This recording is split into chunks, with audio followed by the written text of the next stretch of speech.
This thing on? Statutory disclaimer and opening statement. The Zamo the Destroyer show is for iguanas only. Please tail whip and claw your pet humans until they leave the room before listening. Before you listen, that is, not them. Because this show is not intended for lesser sorts of creatures like humans, cats and or other mammals, birds, amoebas, frogs, fish, whales, snakes, or geckos. No geckos. None. Zero. Zilch. No geckos. All right, are all the undesirables gone now? Okay, we can begin. Hey there, you're listening to the Zamo the Destroyer show, a podcast by an iguana for iguanas talking about important iguana stuff and issues. I am your host, Zamo, the wise one. You probably know me from the comic I used to appear in, Zamo the Destroyer. But if not, first of all, shame on you. Go hang your head in shame. Right now. Stop. Pause the podcast. Go hang your head in shame. And now when you've done that, you can come back. And second of all, if you need to, you can catch yourself up at ZamoTheDestroyer.com. So, I'm so pissed at my pet monkey today. Yeah, I know. What else is new? But this time, she has gone too far. See, there I am minding my own business, watching the Discovery Channel.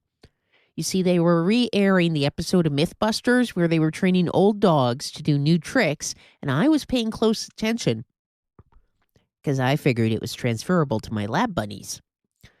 Anyway, so Georgie comes in the living room and she's sweeping the floor, and she's blocking my view of the TV, so I complain. She gets on this kick about, well, you know, Zamo, I used to have a little Roomba vacuum that wouldn't have blocked your view, but you wrecked it. Well, first of all, the Roomba sucked, okay, because it was loud and it didn't block out the view, but it did block out the sound. And secondly, I didn't wreck the Roomba. I repurposed it into Doomba, the dog hunting robot.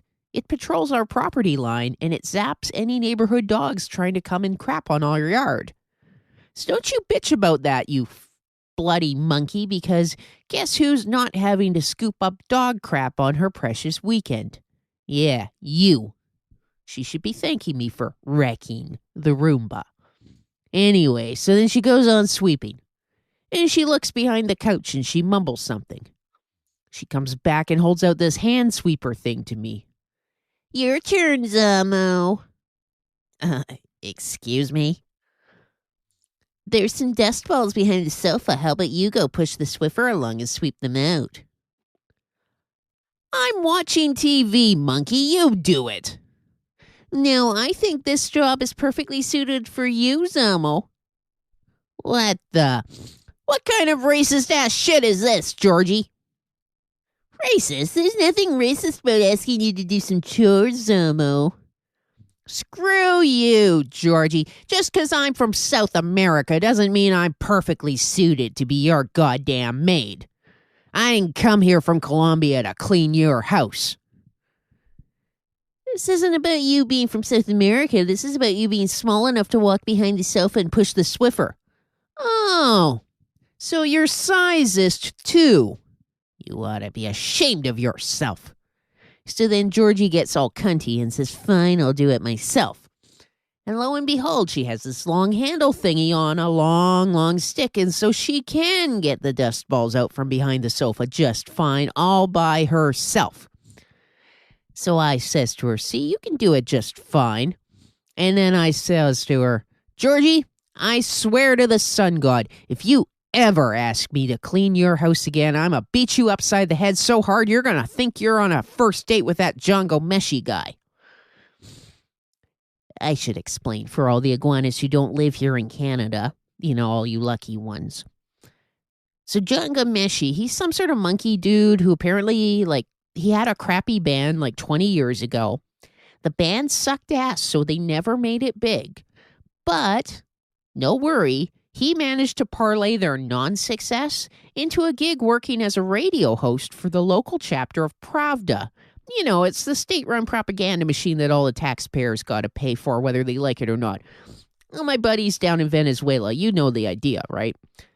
I think up here they call it the CBC.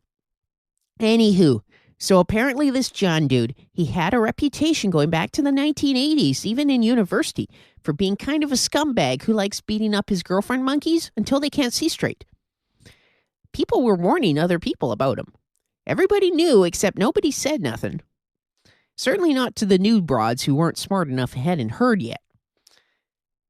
Until the last week or so, when the CBC fired him.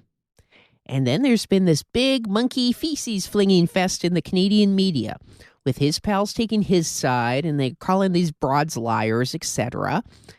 And then, of course, the tide of public opinion turns, so now they're all against him and pretending like they always were.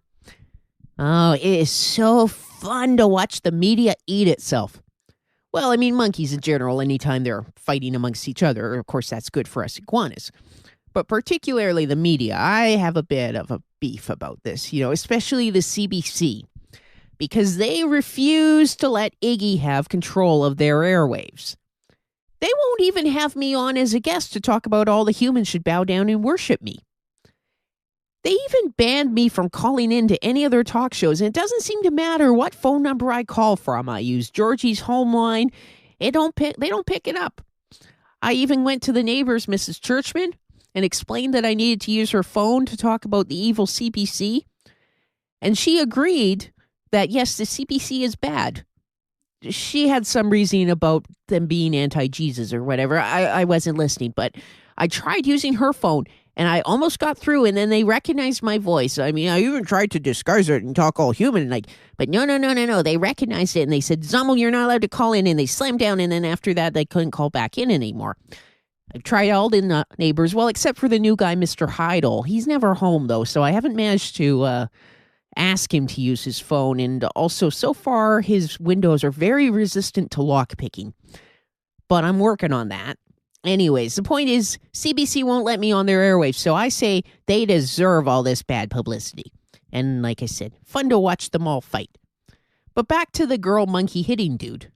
Now, Iggy doesn't really know what all the fuss is about. I don't quite get it. Because I figure beating the crap out of monkeys is a God-given right. I think it's the sexism thing that people get upset about. You see, he only beats up girl monkeys. That ain't right. He should be spending at least half of his time beating up male monkeys, too. Otherwise, he's discriminating against the male monkeys. He's leaving them out, and that's just wrong. Or something like that. I don't know. Me, I'm an equal opportunity monkey beater. I beat the crap out of Georgie when she gets out of line. I tail whip her, I claw her, I have scars up and down her arms. But also, when she used to date that Wilhelm twerp, talk about it in the comics, I tail whipped him all the time, too. You see, equal treatment. No one can complain if you treat everyone the same. Remember that, Iggs. Anyway, I gotta get me a nap. So that's gonna be it for this week's show. Don't forget to subscribe on iTunes. You just search for Zamo the Destroyer Show. Of course, as I say every week, if your pet monkey snoops your iTunes, remember, we don't want the monkeys listening to this show. We don't want that. They have plenty of their own podcasts. They're not allowed to listen to ours.